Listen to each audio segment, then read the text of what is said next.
2017 ഇവിടെ നടന്നത് കൂട്ടായ ഒരു വ്യക്തിയുടെ മുകളിലുള്ള ആക്രമണമാണെങ്കിൽ ദശകങ്ങളായി ഹോളിവുഡിൽ വൈൻസ്റ്റീൻ അഴിച്ചുവിട്ടിരുന്നത് പല അതിജീവിതന്മാരുടെയും മുകളിൽ നടത്തിയ അക്രമമാണ്. ഇതിൻ്റെ എല്ലാത്തിൻ്റെയും പുറകിൽ ഒരു ഗൂഢാലോചന ഉണ്ടായിട്ടുണ്ട്. കേരളത്തിലും ഗൂഢാലോചന ഉണ്ടായിട്ടുണ്ട്. സ്വാധീനത്തിൻ്റെ കളി, നഗ്നമായ കേളി നമ്മളിവിടെ കണ്ടതാണ്. കോടതി വ്യവസ്ഥ തകരുന്നതായിട്ടും അതിൻ്റെ മുകളിൽ വിശ്വാസ്യതയുടെ മുകളിൽ ചോദ്യചിഹ്നങ്ങൾ ഉണ്ടാകുന്നതായി കേരളത്തിൽ കണ്ടപ്പോൾ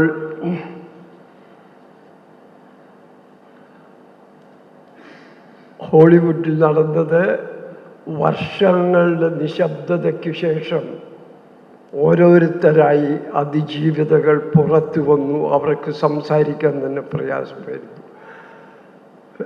പ്രിയപ്പെട്ട എഴുത്തുകാരൻ ടി പത്മനാഭൻ ഭാവനയെ വിശേഷിപ്പിച്ചത് അപരാജിത എന്നാണ്.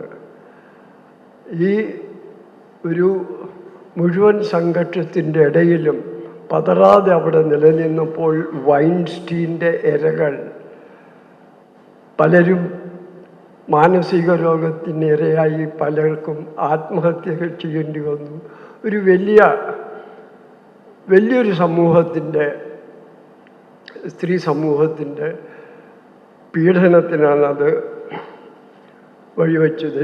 ഈ രണ്ട് സംഭവങ്ങൾ തമ്മിലുള്ള മറ്റൊരു സമാന്തരത, മാന്യന്മാർ, സെലിബ്രിറ്റികൾ, മാധ്യമങ്ങളിൽ വരുന്ന നരേറ്റീവുകൾ, ഇതെല്ലാം എങ്ങനെ കുറ്റവാളിക്ക് അനുകൂലമാകുന്നു എന്ന് നമ്മളിവിടെയും കണ്ടു, നമ്മൾ അവിടെയും കണ്ടു. ഇന്ന് തുറന്നുണ്ടായ വികാസങ്ങളും വളരെ സമാനതയുള്ളതാണ്.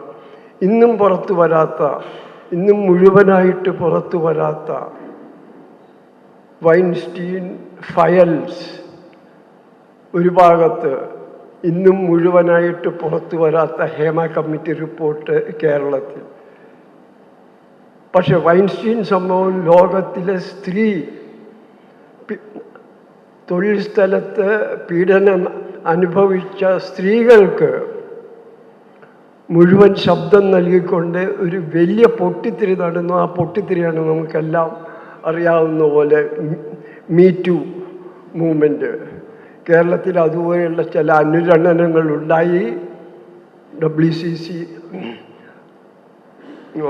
അതുപോലെ തന്നെ സിനിമയ്ക്കകത്ത് ചില ദുർബലമായ ശ്രമങ്ങൾ, സിനിമ കോൺക്ലേവ് തുടങ്ങിയ സ്ത്രീ സുരക്ഷയെ സംബന്ധിച്ച് വളരെയധികം അധര വ്യായാമങ്ങൾ നടന്നെങ്കിലും പടിഞ്ഞാറ് സംഭവിച്ച പോലെ തന്നെ ഇവിടെയും അതിനൊന്നും കാര്യമായ ഫലം കണ്ടില്ല.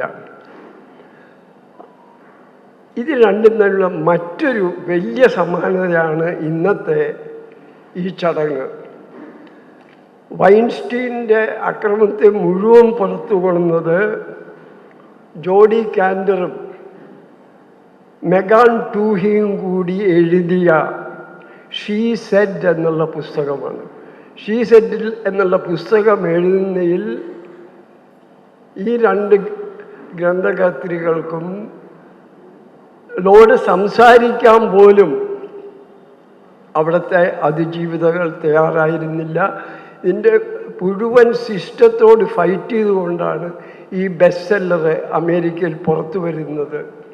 അതിനോട് സമാന്തരമായിട്ടാണ് ഇന്ന് ഇവിടെ നടക്കുന്ന റോഷിപാലിൻ്റെ ഈ പുസ്തക പ്രകാശനം. റോഷിപാൽ തിരഞ്ഞെടുത്തത് വളരെ എളുപ്പം തിരഞ്ഞെടുക്കാവുന്നൊരു മാർഗമാണ്. അത് വിട്ട്, സെൻസേഷണലിസത്തിൻ്റെ മാർഗം വിട്ടുകൊണ്ട് അദ്ദേഹം സ്വീകരിച്ചത് അല്പം ക്ഷമ അർഹിക്കുന്നതും വളരെയധികം നിശ്ചയദാർഢ്യം ആവശ്യപ്പെടുന്നതുമായ തുടർച്ച, കണ്ടിന്യൂറ്റി എന്നുള്ള കാര്യത്തെയാണ്. ഒരു കാര്യത്തിൽ ഉറച്ചു നിന്നുകൊണ്ട് അതിനെ ഫോക്കസ് ചെയ്ത് പിന്തുടരുക എന്ന പഴയ തലമുറയിലെ പത്രപ്രവർത്തകരുടെ ഒരു പാരമ്പര്യം കാത്തു സൂക്ഷിക്കുന്നതിൽ അദ്ദേഹം വിവരിച്ചു. ഒരു പത്രപ്രവർത്തകൻ്റെ ഏറ്റവും വലിയ മൂലധനം എന്താണെന്ന് ചോദിച്ചിട്ടുണ്ടെങ്കിൽ അത് സാമൂഹ്യ പ്രതിബദ്ധത അല്ല, ധാർമ്മിക രോക്ഷമല്ല, ന്യായബോധം പോലുമല്ല. അത് ഒറ്റ കാര്യമാണ്, സമൂഹത്തെ എപ്പോഴും ഓർമ്മിപ്പിക്കുക. ഓർമ്മകളുണ്ട്, ഓർമ്മ. റോഷിപാൽ ചെയ്തതാണ് ഒരു ഓർമ്മയുടെ വലിയൊരു സഞ്ചയം. കേരളത്തിൽ ഈ അതിജീവിതയ്ക്ക് ചുറ്റിപ്പറ്റി ഈ അനീതിയെ എന്നും മറക്കാതിരിക്കാൻ തുടർച്ചയായി ഉള്ള പരിശ്രമമാണ്. അതിൻ്റെ ഒരു പരിണിത ഫലമാണ് ഈ പുസ്തകമായി വരുന്നത്. എനിക്ക് തോന്നുന്ന അദ്ദേഹത്തിൻ്റെ ഇടപെടൽ മുഖ്യമായി 3 പടവുകളിൽ വെച്ചുണ്ടായി. ഒന്ന് ഇതിൻ്റെ തുടക്കത്തിലാണ്. ഒരു കാര്യം നിങ്ങളെല്ലാവരും ഓർക്കണം, ഇത് കേരളത്തിൽ നടക്കുന്ന ആദ്യത്തെ നടിയുടെ മുകളിലുള്ള അക്രമം അല്ല. പലതവണ അക്രമം നടത്തി അതിനെ മൂടി വയ്ക്കാനും അതിനെക്കുറിച്ച് ഒരു ശബ്ദം പുറത്തു വരുത്താതിരിക്കാനും കഴിവുള്ള കുറ്റവാളികളായിരുന്നു ഇതിൻ്റെ പുറകിൽ. അത്തരത്തിലുള്ള ഒരു ധൈര്യത്തിലാണ് ഈ ഒരു ഈനകൃത്യത്തിനും അവർ മുതിർന്നത്. ഇത് അവരുടെ മോഡസ് ഓപ്പറാൻഡി ആയിരുന്നു. ഇതിനു മുമ്പുള്ള അതിജീവിതകളെ നമുക്കറിയുകയില്ല. ഈ മോഡസ് ഓപ്പറാൻഡി പാളാൻ യാദൃച്ഛികമായിട്ട് പല കാരണങ്ങളുണ്ട്. പ്രിയപ്പെട്ട അന്തരിച്ച MLA PT തോമസ് തുടങ്ങിയ പല വ്യക്തികളുടെ യാദൃച്ഛികമായി അതിൽ റോഷിപാലിൻ്റെ മാധ്യമം നിശബ്ദമാക്കപ്പെട്ടിരുന്ന, എല്ലാ തവണയും നിശബ്ദമാക്കപ്പെട്ടിരുന്ന മാധ്യമങ്ങളും മാധ്യമ സ്ഥാപനങ്ങളും ഉണർന്ന് പ്രവർത്തിക്കുക എന്നുള്ള വളരെ വിരളമായ ഒരു സംഭവം കൂടി ഇവിടെ നടക്കുകയുണ്ടായി. ഇത് ഈ തുടക്കകാലത്ത് ഈ പോരാടുന്നതിൽ മാധ്യമങ്ങളുടെ ഭാഗത്തുനിന്ന് ഒരു ഊർജം പകരുന്നതിൽ റോഷിപാലും അദ്ദേഹത്തിൻ്റെ സ്ഥാപനവും വലിയ പങ്കുവഹിച്ചു. രണ്ടാമത്തെ വലിയ വഴിത്തിരിവ് ബാലേന്ദ്രകുമാറിൻ്റെ കേസ് ഏതാണ്ട് ആറി തണുക്കും, ഏതാണ്ട് പിടിവിട്ട് പോകുമെന്ന് പറയുമ്പോഴാണ് ഈ ബാലേന്ദ്രകുമാറിനെ അവതരിപ്പിക്കുകയും അദ്ദേഹം ആ കേസിനെ പുനർജീവിപ്പിക്കുകയും ചെയ്തത്. ഏറ്റവും അവസാനമായിട്ടുള്ള, അതാണ് വളരെ ദുഃഖകരമായിട്ടുള്ളൊരു യത്നമായിരുന്നു.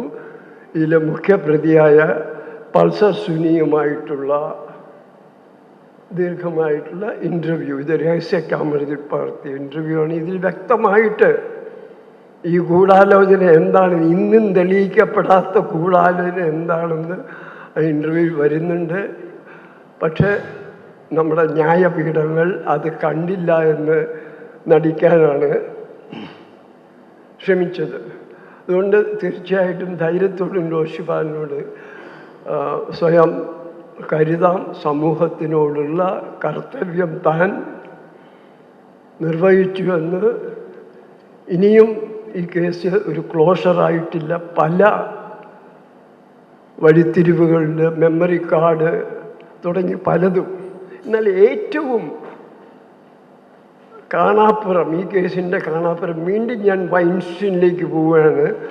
വൈൻസ്റ്റീൻ്റെ കുറ്റകൃത്യങ്ങളിൽ എന്തുകൊണ്ട് ആൻഡ്രൂ രാജകുമാരൻ അല്ലെങ്കിൽ ട്രംപ് തുടങ്ങിയ ദീർഘനിരയിലുള്ള VIP-കളും സെലിബ്രിറ്റികളും നിശബ്ദമായി എന്നുള്ളതിനുള്ള തെളിവ് അവർക്ക് ലഭിച്ച പലതരത്തിലുള്ള പ്രലോഭനങ്ങൾ നമുക്കറിയാം, തെളിവ് വ്യക്തമായിട്ടുണ്ട്. പക്ഷെ കേരളത്തിൽ എന്തുകൊണ്ട് ഈ ഗൂഢാലോചന മൂടിവയ്ക്കാൻ മാന്യദേഹങ്ങൾ എന്തുകൊണ്ട് ശ്രമിച്ചു എന്നുള്ളതിന് ഉത്തരം ഇതുവരെ കണ്ടെത്തിയിട്ടില്ല. അതൊരു പക്ഷേ റോഷിപാലിൻ്റെ അടുത്ത പുസ്തകത്തിൻ്റെ വിഷയമാകട്ടെ.